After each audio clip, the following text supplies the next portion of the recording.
हम जो सोचते हैं वो कर क्यों नहीं पाते। सबके दिल में आने वाला सवाल होगा ये। आज की इस वीडियो की शुरुआत एक कहानी से करते हैं। कैरोलिन टैकस नाम का एक शूटर था। वो हंगेरियन आर्मी में तैनात था। वो अपनी लाइफ में बहुत सी नेशनल और इंटरनेशनल दोनों ही कंपटीशन जीत चुका था। तो 1940 में होने वाले ओलंपिक्स में गोल्ड मेडल जीतने की पूरी तैयारियां चल रही थी और उसे और उसके चाहने वालों को पूरा यकीन भी था कि वो इस ओलंपिक में गोल्ड मेडल ले ही लेगा। पर 1938 में एक दिन ओलंपिक्स के कुछ 2-2.5 साल पहले एक आर्मी सेशन में उसके राइट हैंड में एक ग्रेनेड एक्सप्लोड हो गया, जिसकी वजह से उसके राइट हैंड के टुकड़े हो गए। हाथ तो टूट ही गया और उसी के साथ उसका ओलंपिक्स में गोल्ड जीतने का सपना भी टूट गया।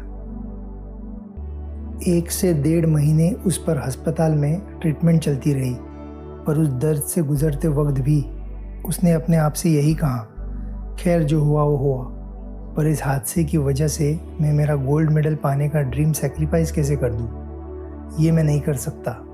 और वैसे भी अभी मेरा लेफ़्ट हैंड अभी पूरी तरह सुरक्षित है और मैं चाहूँ तो मेरे लेफ़्ट हैंड से भी शूटिंग कर सकता हूँ। और देखते ही देखते उसने अपने लेफ़्ट हैंड से प्रैक्टिस करनी शुरू कर दी, जो कि बिल्कुल भी आसान नहीं था क्योंकि वो ओरिजिनली राइट हैंडेड था। पर दोस्तों, विल पावर और ज़िंदगी को चीज़ों को देखने का नज़रिया क्या कर सकता है, उसका ये एक बेहतरीन एग्जाम्पल है। पर लोग उसका मजाक उड़ाएंगे या उसका मॉरल तोड़ देंगे, ऐसा उसे हमेशा लगता रहता था। इसीलिए वो बिना किसी को कुछ बताए छुप छुप के महीनों प्रैक्टिस करता रहा, बिना किसी से कुछ भी शेयर किए। फिर एक दिन 1939 में नेशनल पिस्टल शूटिंग चैम्पियनशिप हो रही थी। वहाँ ये पहुँच गया, जो कि इसका नाम ऑलरेडी था, सब इसे जानते थे। तो बाकी के शूटर्स ने इसका स्वागत किया, ये कह के कि खेल नहीं सकते तो क्या, पर बाकियों का धीरज बंधाने तो आप आ ही गए, ये आपका बड़प्पन ही है। तो ये मुस्कुराकर बोला, मैं यहाँ धीरज बंधाने नहीं आया हूँ, कंपटीशन में हिस्सा लेने आया हूँ। ये सुनकर सब चौंक गए, आंखें बड़ी हो गई और चेहरे पर एक गुरूर भरी स्माइल भी आ गई, सोच के कि ये बौखला गया है। पर सबके होश तब उड़ गए दोस्तों, जब वो अपने लेफ्ट हैंड से शूटिंग करके भी वो कंपटीशन जीत गया। पर किस्मत को शायद उसका पेशेंस और टेस्ट करना था। तो इस बार 1940 और 1944 में होने वाले ओलंपिक्स तो वर्ल्ड वॉर 2 की वजह से कैंसिल ही हो गए। पर जहां हाथ टूटने पर भी इसने हार नहीं मानी थी, तो ये ओलंपिक्स के कैंसिल होने पर कहाँ मानता। ये अलग ही जुनून पाले था।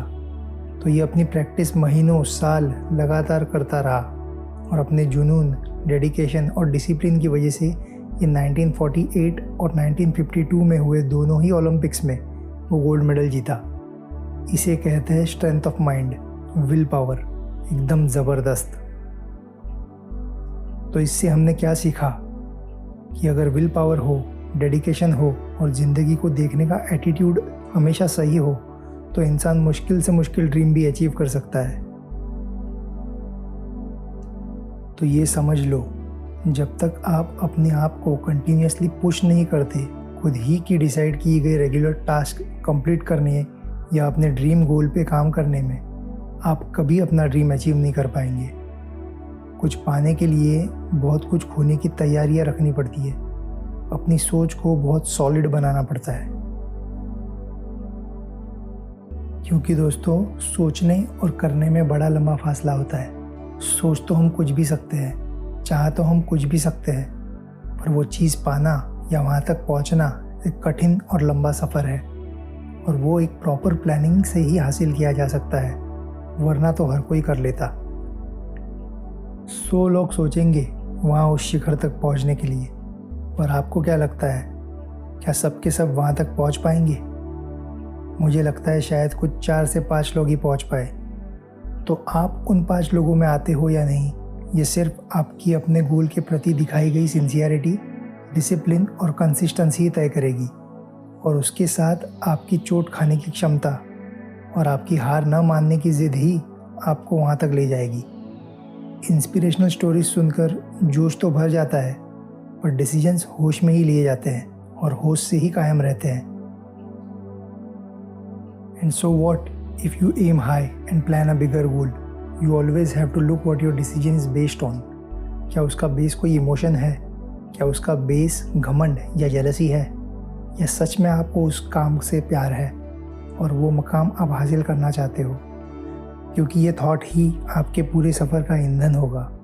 उसी थॉट पर से आपका उस गोल के प्रति सीरियसनेस डिसाइड होगा, और सीरियसनेस ना हो तो कोई भी ख्याल, गोल बेजान ही होता है, और वैसे ख्याल रखने वाले लोग ही बाकी बचे हुए 95 लोगों में आते हैं। तो सबसे पहले आपको खुद अपना टीचर बनना होगा, आपको खुद अपना जज बनना होगा, खुद के साथ बहुत स्ट्रिक्ट होना होगा। अपनी ज़िंदगी के हर दूसरे दिन को आप किस तरह गुजार रहे हो इसका कॉन्स्टेंटली हिसाब रखना होगा, क्योंकि उसी से आपके टाइम टेबल में, आपके बिहेवियर में, हैबिट्स में इम्प्रूवमेंट होती जाएगी। भीड़ से अलग हट के सोचना होगा, सोसाइटी के बिछाए जाल से बच के निकलना होगा, ये फजूल की सेलिब्रेशंस, फजूल के डिबेट्स से बचना होगा, अपने गोल पर से डिस्ट्रैक्ट करने वाली हर उस चीज़ को इग्नोर करना होगा, मार गिराना होगा जो आपका फोकस हटा रही हो या आपको गुमराह कर रही हो।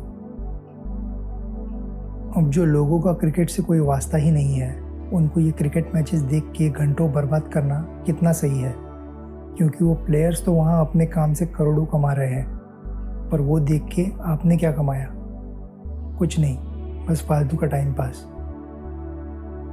उससे अच्छा खुद के ड्रीम पे काम करने में वो वक्त लगाते तो आपका भला होता। रोज़ निरंतर मोटिवेटेड रहना बहुत ज़रूरी भी है और बहुत मुश्किल भी होता है, पर याद रहे कि मोटिवेशन का ओवरडोज लेकर कभी भी कोई इम्पॉसिबल टास्क मत चुनना, क्योंकि चांसेस है कि आप वहाँ तक पहुँचने से पहले ही गिव अप कर दोगे।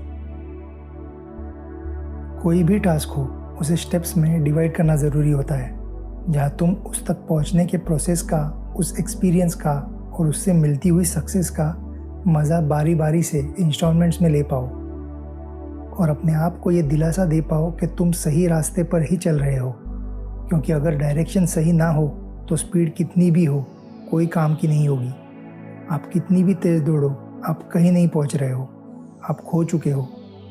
तो रुक रुक के सांस लो, अपने फुटस्टेप्स को जांचो। गलत जगह तेज़ पहुंचने से इम्पोर्टेंट होगा सही रास्ते पे थोड़े कम स्पीड में दौड़ना, जहां आप 100% श्योर हो कि आप जा कहाँ रहे हो। और कोई ख्वाब पाया कैसे जाता है वो तो आप आज की स्टोरी से समझ ही गए होंगे। So keep honing your skills and keep working on your goals. चलो तो चलता हूँ, मिलता हूँ आपसे अगले वीडियो में। Till then keep learning, keep improving.